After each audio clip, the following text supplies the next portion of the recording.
ហើយតែនៅតែបំពេញអាថ័ន្តនឹងនៅជាមួយនឹងនាងអស់មួយជីវិត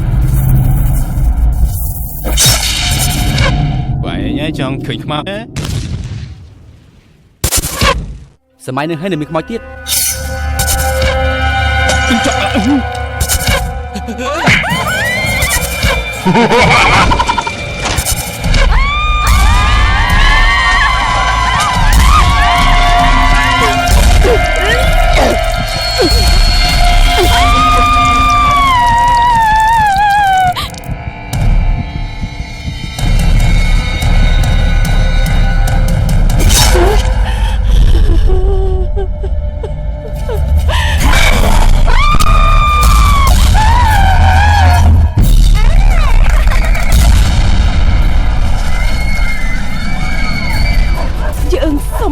បណ្ដាសាននាង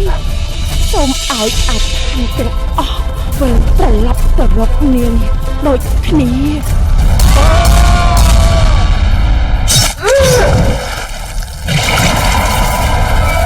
បណ្ដាសាអាថ័ន្ត